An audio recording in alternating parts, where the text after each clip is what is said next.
дар ин шабу рӯзҳои истироҳатӣ ҳар шахс мехоҳад ки дар табиати зебои тоҷикистон саёҳат кунад. ширкатҳои сайёҳӣ низ талош мекунанд ки муштариёни худро ҳам аз дохил ва ҳам дар хориҷи кишвар ҷалб карда ба ин ё он мавзеи сайёҳӣ сафар кунанд. рӯзҳои 13 ва 14 май ширкати Амиртур як гурӯҳ сайёҳонро ба мавзеъҳои зебоманзари вилояти Хатлон бурд ки мо низ ҳамроҳи онҳо будем. бинандагони гиромӣ, дар Тоҷикистон соҳаи сайёҳӣ сол аз сол, соат ба соат ё дақиқа ба дақиқа рушд карда истодааст ва айни ҳол имрӯз як гурӯҳ ҷавонон талош доранд ки ба мавзеъҳои сайёҳии вилояти Хатлон сафар кунанд ва ин тасмимро ширкати Амиртур ба даст гирифтааст ва мо ҳам талош кардем ки бо ин гурӯҳ ҷавонон ҳамроҳ шавем ва аз мавзеъҳои сайёҳии ҷолибтарини вилояти Хатлон дидан намоем. моро ҳамроҳ бошед, мавзеъҳои ҷолибтарини вилояти Хатлонро тамошо кунед. роҳбари ширкати Амиртур низ талош дорад ки барои муштариёни худ хизматрасонии хубро пешниҳод кунад ва ҷолибтарин мавзеъҳои сайёҳии Тоҷикистонро муаррифӣ созад.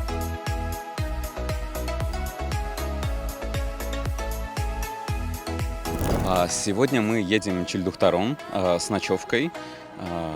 Мы едем туда весной, потому что очень красиво в Хатлонской области.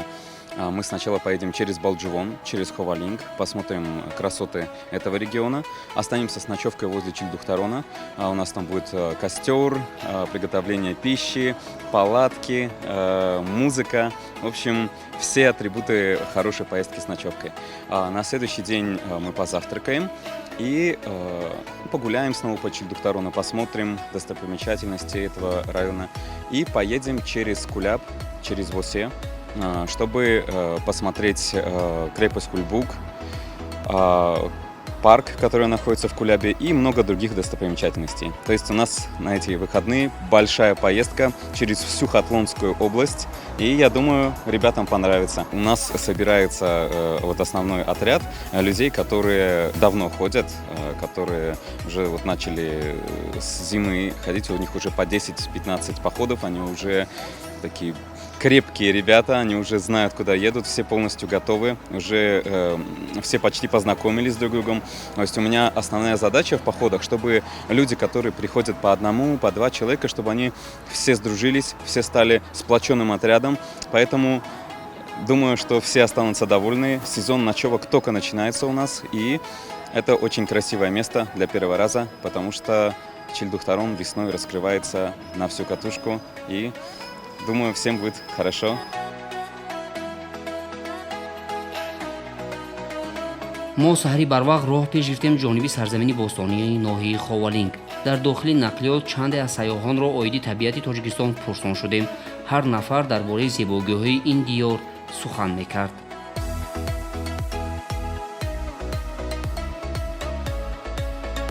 куҷо ба сафар дорем?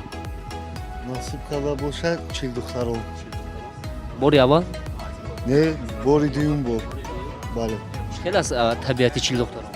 Табиат хеле зебо аст, хеле хушрӯ аст. Мо ба махоб. Бале. чияш махоб? Табиаташ кӯҳои баланд, ҳамин кӯҳе ки Чильдухтарон мегӯянд ҳаваи кӯҳ беҳтарин кӯҳои хушрӯ аст, зебо аст. Бале. ба дигарро тавсия мекунед барои омад? бале, тавсия медиҳем ки биёян, мақсад ранги мо чӣ хеле ки мо рафтаистем сайру гашт сайёҳ ҳама ҷо мақсад гардан бинанд дар ҳақиқатан Тоҷикистон ҷои хеле зебо дорад. Чильдухтарон як муъҷизатарин ҷо аст. дар он ҷо мо уже дар ҳамин байни мумкин 10 сол боз як 5-6 маротиба рафтагӣ будем. баъд чӣ гуфтанӣ ҳастам ки ин тарафи Хатлон аст, беҳтарин ҷо аст, ҷои зеботарини Тоҷикистон аст. Тоҷикистон худаш ҳамихе аз ҷое ки аз ҳама ҷаҳонро гаштам, гуфтам ки аз ватанҷони ман хушрӯтарин, зеботарин давлатро надидам. Меня зовут Зарнигор. Я сама родом с Таджикистана, но сейчас живу в Москве. Поэтому хочется прикоснуться к своей родине именно через известные места, такие как Чильдухтарон. Поэтому тоже еду в первый раз. Вот. Очень в предвкушении поездки. Надеюсь, что все понравится.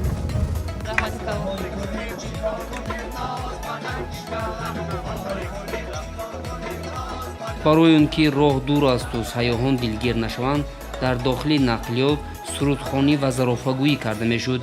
ин лаҳзаҳо низ аз чашми наворбардори мо дур намонд. ҳар сайёҳе ки дар дохили нақлиёт буд аз ин лаҳзаҳои фараҳбахш хеле лаззат мебурд.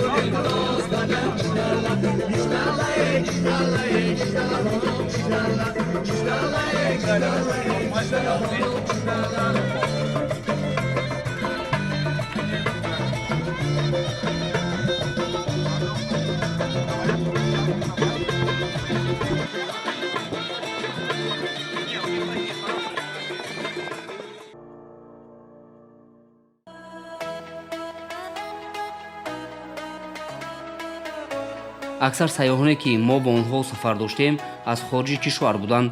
роҳбалад ва масъулини ширкати сайёҳӣ талош мекарданд ки нақлиётро дар мавзеъҳои беҳтарини сарироҳӣ нигоҳ дошта сайёҳонро ба ин манзараи зебоманзар ошно созанд.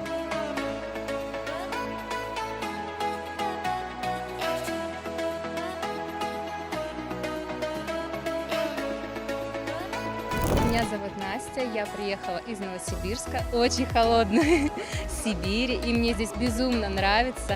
Я в компании Амиртур путешествую уже не первый раз, и не было, наверное, ни одного такого путешествия, которое бы не оставило бы безэмоционально. То есть я всегда испытываю только положительные эмоции и желаю, чтобы в дальнейшем в Таджикистане туризм развивался, потому что здесь достаточно много интереснейших, красивейших мест, которые действительно стоят того, чтобы их увидели. Поход действительно достаточно сложный, но даже неподготовленный человек все равно сможет подняться. Но, ребят, это того стоит. Такая красота, это игра цвета, как он переливается, и вы будете вознаграждены за тот долгий поход. Вы увидите все, что можно увидеть. Переливание цветов, горы, леса. Ой, это очень красиво, обязательно. Я была в Скандеркуле, тоже очень красивое место, рекомендую к посещению. Аметистовые шахты, если вы хотите увидеть эти драгоценные фиолетовые камни, конечно же, стоит отправиться в путешествие туда. И дорога достаточно тоже живописная, красивая, поэтому обязательно рекомендую. Сейчас мы едем смотреть 40 красавиц. Существует очень множество легенд, очень интересных легенд. Мы, когда, наверное, приедем, их все послушаем. Красивое место, дорога тоже очень живописная, правда долгая, но оно того стоит, это красивое место. Раньше нет, не была, но я видела только на видео, на фотографиях, и я хотела съездить. Это было у меня в пунктике. Посещение обязательно в Таджикистане. Да. Я бы очень хотела бы побывать на Памире. Это моя прям мечта, но пока нереализуемая, но в дальнейшем думаю, что будет. Обязательно сбудется. Таджикистан, Бапеш. این پنجم دفعه است که با امیرتور رفته سالن дар ҳамин сола кадом мавзеъҳо будед? عجوبه بودیم با زیمچورود رفتیم بعد حوزه من چه دختره موضوع خیلی خوشرو بود پیشی چی رفتیم و دفعه رفتیم خیلی با راست میرفتیم احساسات دیگه خمیشد میره خداتون با میبینه دیگه خیلی حالی میریم ولی تیمور داره خدا خود میریم با ولی نه تیمور داره نبودم نه که افسوس نه که میرم ولی از مدرسانی конечно خوب мо аз шаҳри душанбе то ноҳияи балҷувон аз ҳар соати 7 биромадем айни ҳол соати 11:30 ба ин манзара бинед чӣ манзараи зебо. ҳар нафаре ки мехоҳад ки дар рӯзҳои истироҳатӣ ба ин ё он гӯшаи ватан истироҳат кунад, мо ҳатман тавсия медиҳем ки ба ҳамин ноҳияҳо биёяд. бибинед чӣ табиати чӣ гуна зебо, ҳама ҷо сабз, одам баробари диданаш хабаш болида мешавад. ва мо тавсия метиҳем барои шумо ки ҳатман аз ин мавзеъҳои сайёҳӣ дидан кунед дар рӯзҳои истироҳат бо худ ё бо ҳамроҳии ягон рафиқ ё оила. моро пайгир бошед. ин барномаи хатсайр аст, моро тамошобин бошед.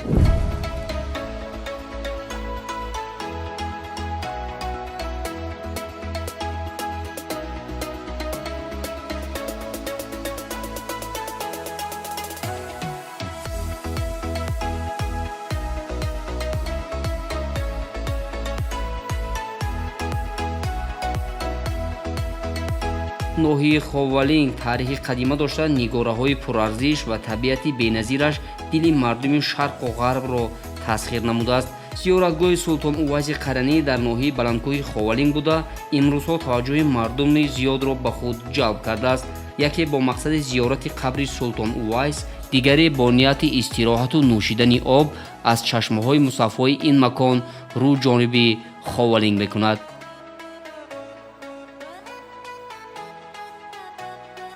дар сарчашмаҳо токунун ба ҷуз зиёратгоҳи Ховалинг дар мавриди чанд маконе бо номи зиёратгоҳи Султон Увайс низ маълумот дода мешавад. ихлоси зиёди зоирони ин даргоҳ ва ҳисси хайрхоҳии ҳукумати Тоҷикистон дар шахси президенти мамлакат муҳтарам Эмомалӣ Раҳмон ва ин шахсияти таърихӣ сабаби пайдо гардидани боз як зиёратгоҳ мақбараи Султон Увайси Қаранӣ дар Хатлон замин шудааст.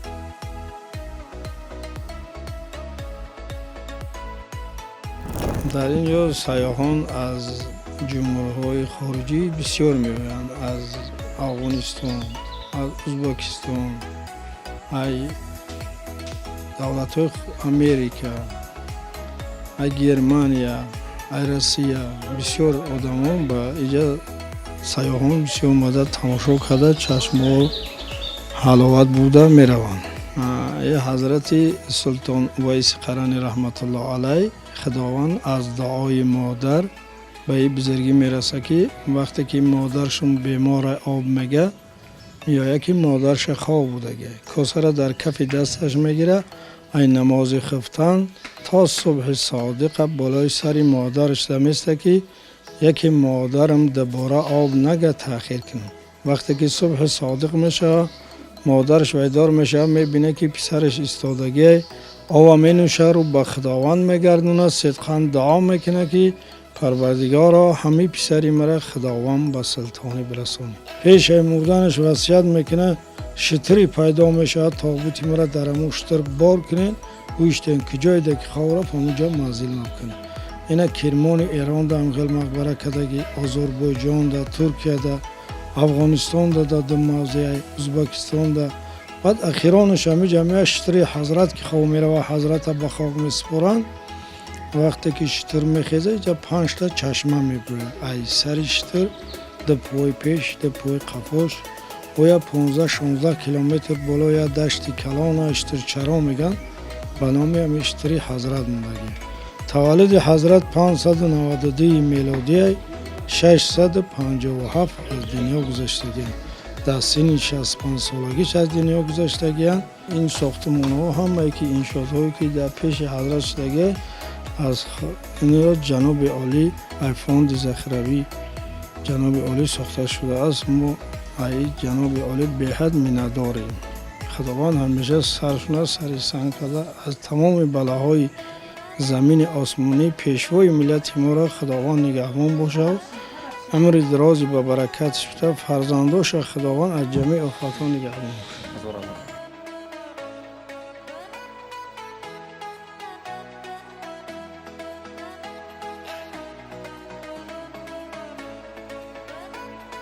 ному насаби ин марди ориф дар ҳама сарчашмаҳо Увайс ва кунияашро Абун Амр гуфтанд. номи падари ӯро Омир ва исми модари ин марди фозилро Бидор зикр намуданд. Қаран гуфта ба маконе як мулки Яман ки золгоҳи Увайс мебошад ишора мешавад. ҳамин тариқ фикрҳои болоро хулоса намуда гуфтан мумкин аст ки номи пурраи орифи бузург Султон Увайс буда зодгоҳаш деҳаи Қаранӣ давлати Яман мебошад.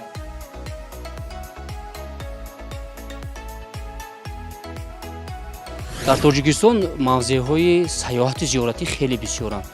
яке аз мавзеъҳои сайёҳати зиёратӣ ин мавзеи ҳазрати Султон Увайси Қаранӣ.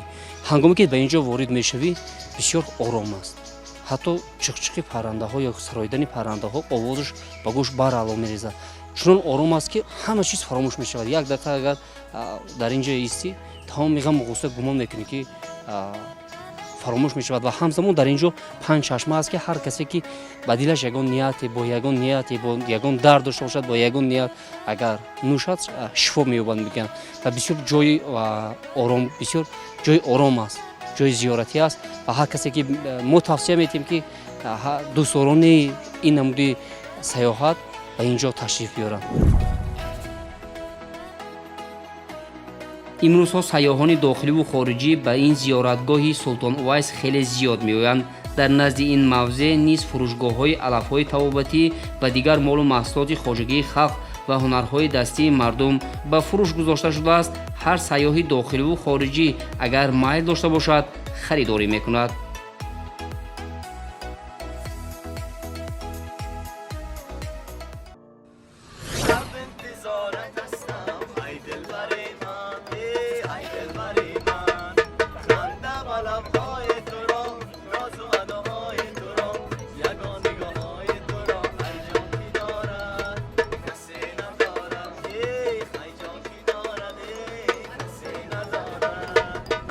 баъди ин мо роҳ пеш гирифтем ҷониби ноҳияи Моминобод. ноҳияи Моминобод дорои захираҳои бои сайёҳӣ буда, барои рушди сайёҳии кӯҳӣ, варзишӣ, этнографӣ ва экологӣ мувофиқ мебошад. минтақаи Чилдухтарон ва Чашмаи Ҷӯшон барои тамоми сайёҳони дохиливу хориҷӣ ҷолиби диққат аст. дар ҳамин мавзеъ меҳмонхона ва маркази хизматрасонии Чилдухтарон ҷиҳати тарғиби суннату анъанаҳои миллӣ дар шафати меҳмонхона барои қабули сайёҳон бо усули хоси меъмории миллӣ хонаҳои гуногун бунёд гардидааст. дар ин хонаҳо, ки барои будубоши сайёҳони дохиливу хориҷӣ пешниҳод гардидааст, ҳамаи шароитҳо фароҳам аст. меҳмонхона сохтмонаш аз соли 2019 сар шуда 2020 моҳи сентябр ба истифода дода шуд. меҳмонхона асосан бигем дар ноҳияи Моминобод ҷойгир буда, дар кӯҳсори хушманзараи Чилдухтарон воқеъ мебошад. меҳмонхона аз 5 ошёна иборат буда, ошёнаи якум ҷойи хӯрокхӯрӣ, аз дуюм ошёна то панҷум ин барои қабули меҳмонҳо. мо дар як бахш мо метавонем ки то зиёда аз 100 нафар меҳмонҳои чӣ дохилӣ хориҷиро қабул намуда меҳмондорӣ намоем. утоқҳое ки меҳмонҳоро мо ба таъмин менамоем, аз оби гарм, оби хунук, дигар шароитҳое ки лозиманд, онҳо ҳамаш таҷҳизонда шудааст. барои гузарондани он ташкилотҳои идораҳое ҳастанд ки конференсияи худро мегузаронанд, маҷлисҳоро, барои онҳо дуошона дар бари ин меҳмонхонаи 5 ошона сохта шудааст. ба ғайр аз ин мо боз хонаҳои маҳаллӣ, хонаҳои хатлонӣ, хуҷандӣ, бадахшонӣ сохта ба истифода дода шудааст ки ин дар инҳо мо метавонем дар як шабонарӯз зиёда аз дар ҳар як хона аз 15 то 20 меҳмонҳоро қабул намуда меҳмондорӣ намоем. боз мо дар берунҳо, дар ҳавелгиҳо боз сохтмонҳо давом дода истодаем ки масъалаи бассейнҳо, ҷои ҳавзҳои шиноварӣ, ана шаршараҳое ки барои меҳмонҳо бисёр залул ҳаст, онҳоро сохта истодаем. боз майдончаҳои варзишӣ ва интиҳом расида истодааст. меҳмонҳо ҳам аз дохила, ҳам аз хориҷи кишвар бисёр ба мо меҳмонӣ мебиёянд.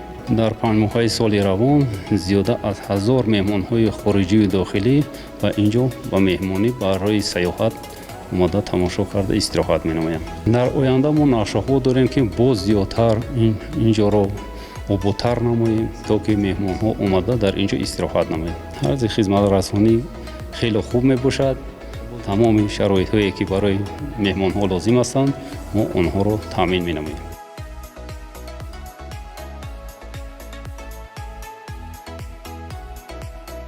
дар маҷмӯъ ин меҳмонхона дар мавзеи Чилдухтарон барои қабули 150 сайёҳ имконияти сатҳи баланди пазироӣ фароҳам оварда шудааст. баъдан мо лавозимоти заруриро гирифта роҳ ҷониби қулла гирифтем.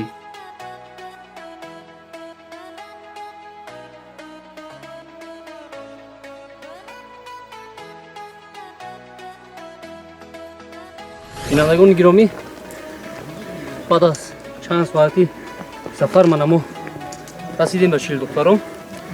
акнун роҳ ба сӯи қуллаи Чилдухтарон талош дорем. манамо ният дорем ки инчун дар ҳамин ҷо шабро рӯз кунем ва бо ҳамроҳии мана ин дӯстои мо аз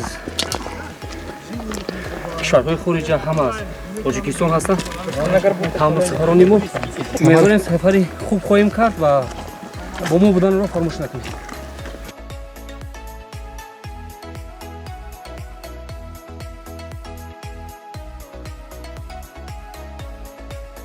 мавзеи чилдухтарон бо табиати зебою назаррабо, марғзору ҷангалзор ва чашмаҳои мусаффояш қалби сайёҳонро тасхир намудааст. ин мавзеи зеборо ҳазорҳо нафар сайёҳони дохиливу хориҷӣ орзуи дидан доранд.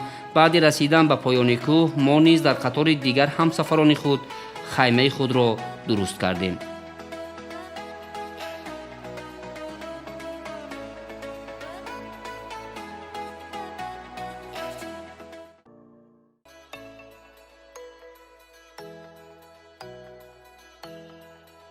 ривоят аст ки як гурӯҳ духтарон низ ки қувваи асосии душманро пайҳам шикаст медоданд, бо фишори шадиди душманони хунхору малъун тоб навоварда сӯи кӯҳҳо паноҳ бурданд.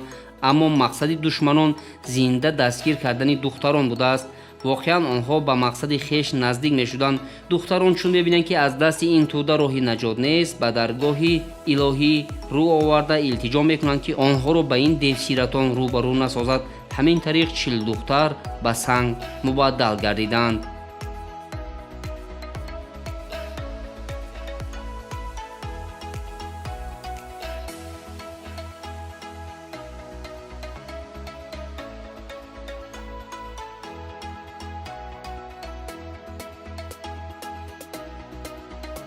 мавзеи чилдухтарон яке аз мавзеъҳои зебоманзари диққатҷалбкунандаи тамоми сайёҳони хоҳ хориҷӣ хоҳ ватанӣ мебошад. ин мавзеъ яке аз мавзеъҳое аст ки кӯҳи ки бо номи кӯҳи чилдухтарон машҳур аст. кӯҳҳои одамшакли осмонбӯс хоҳ нохоҳ диққати ҳар як шахсро ба худ ҷалб мекунад.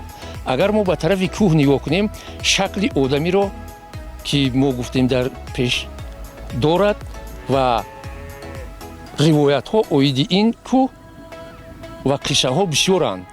лекин ривояте аст ки хоб дар ҳамин мавзеъ қабилаи тоҷикон ҳазорсолаҳо пеш гӯем зиндагӣ мекардааст ва ногоҳ ба муқобили ин қабила яъне гурӯҳи ғаразноки бо мақсадҳои нопок ҳуҷум карданӣ мешавад ва ин қабилае ки дар инҷо зиндагӣ мекард хоб ба муқобили ҳамин гурӯҳи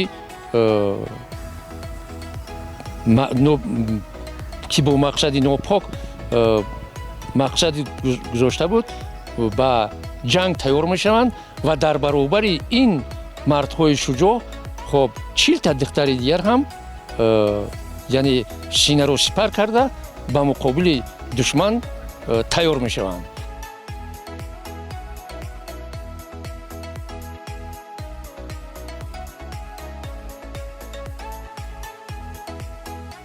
сайёҳонро баъди расидан ба ин мавзеъи ҷолибу тамошобоб пурсон шудем ки барои онҳо писанд омад ин мавзеъ.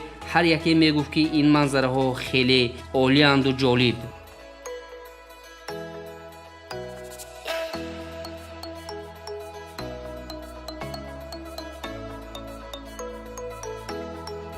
Прям удивительная природа. Я в своей жизни еще нигде не встречал вот такой самобытной и красивой природы. Ну вот появилась возможность, и я вот решил посетить. Ощущение какое?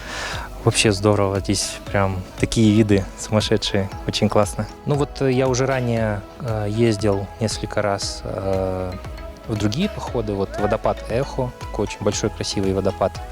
Вот. Также, допустим, в ущелье Аджук, вот мы побывали, там тоже есть водопады. Потом еще ходили на такой достаточно сложный маршрут, это были следы динозавров. То есть, это где? Мне так сложно сориентироваться, но это получается, потом, значит, там в определенный момент идет поворот, да, и там вот, там такой достаточно протяженный маршрут, ну и после можно увидеть отвесную скалу, и на ней прямо видны следы реально динозавров, да, тут прям такое, как будто настоящая история у тебя перед глазами. Я думаю, что, имея в стране такую чудесную природу, надо обязательно этим пользоваться. К тому же сейчас пока весна, нет такого палящего солнца, можно как бы пользоваться моментом. как бы у меня не было, знаете, такого впечатления, что тут там прям какая-нибудь пустыня там и ослики, да, то есть я все равно, я понимал, я, например, смотрел там «Орел и решка», да, передачу, я понимал, что такое Душанбе, что это как бы такой развивающийся город, вот, но для меня, допустим, во многом стало открытием то, что здесь так много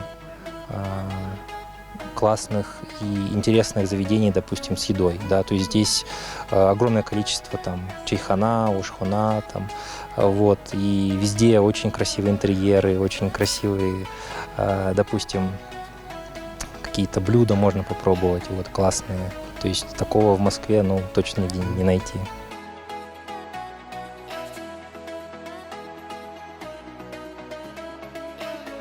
то фаро расидани шом ҳар яке аз сайёҳон ба сайёҳат баромада буданд.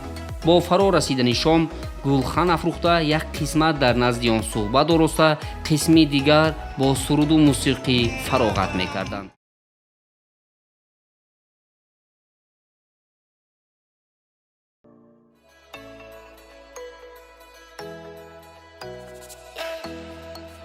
бо ҳамин мо шабро дар ин гӯшаи диёри зебоманзар рӯз кардем.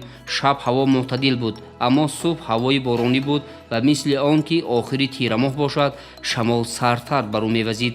аммо бо вуҷуди ин ҳама истироҳаткунандагон аз ин манзара ва боду ҳавои хуб дилхуш буданд.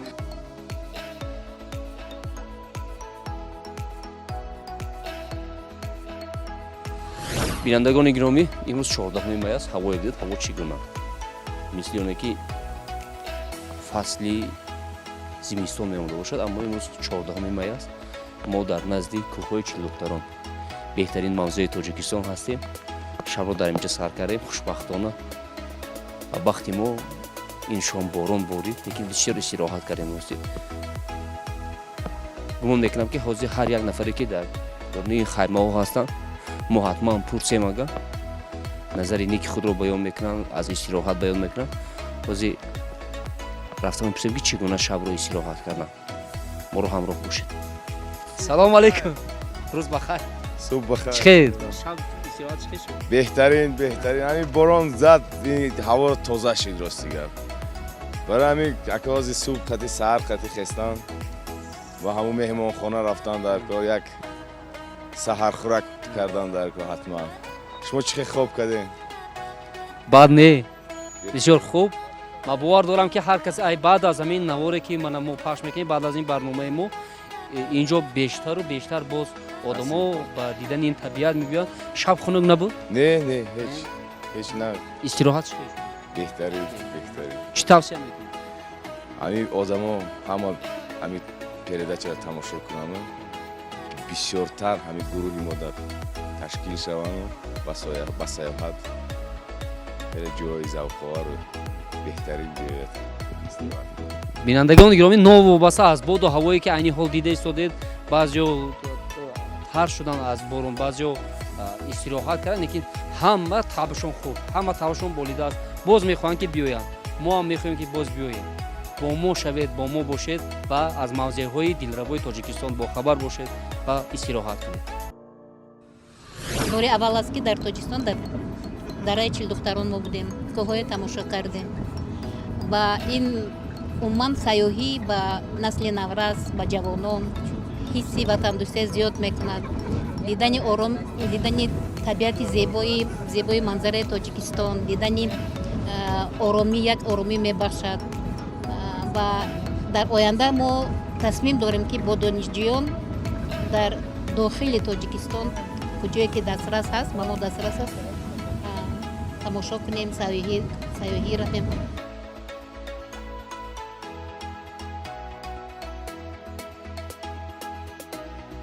баъди ин мо роҳ пеш гирифтем ҷониби ноҳияи восеъ. дар ин ноҳия сайёҳон аз қалъаи Ҳулбуг дидан карданд.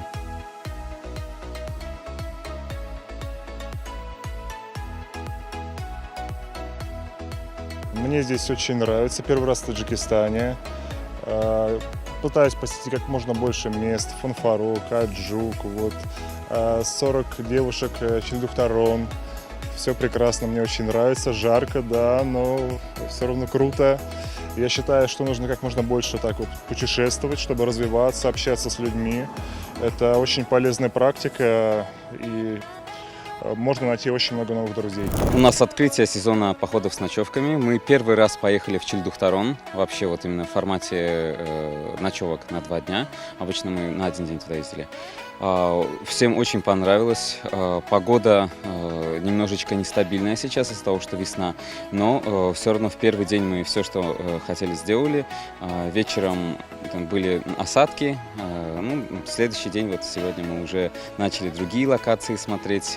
Заехали в Куляб, заехали на крепость Кульбук. И вот уже по чуть будем собираться в Душанбе. Ребятам в походе все очень понравилось. Особенно эти уникальные ландшафты гор в Чильдухтароне, дорога к Чильдухтарону, вот Балдживоун, Ховалинг и вся вот, Хатлонская область, которую мы объездили за 2 дня, она весной очень красивая, поэтому мы увидели все, что хотели, и вот будем каждую неделю открывать для себя новые места.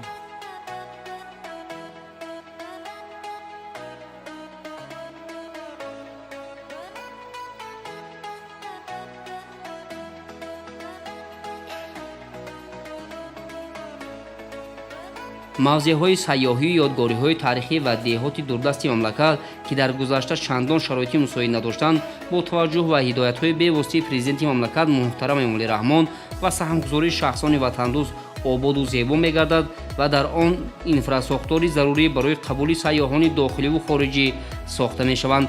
Бо ҳамин сафари дурӯзаи мо ба мавзеъҳои сайёҳию таърихии вилояти Хатлон ба охир расид. бовар аст ки ҳар сайёҳе ки ҳамроҳи мо буд аз зебогиҳои табиати ватан лаззат бурд ва дар хотираш солҳои сол нақш мебандад.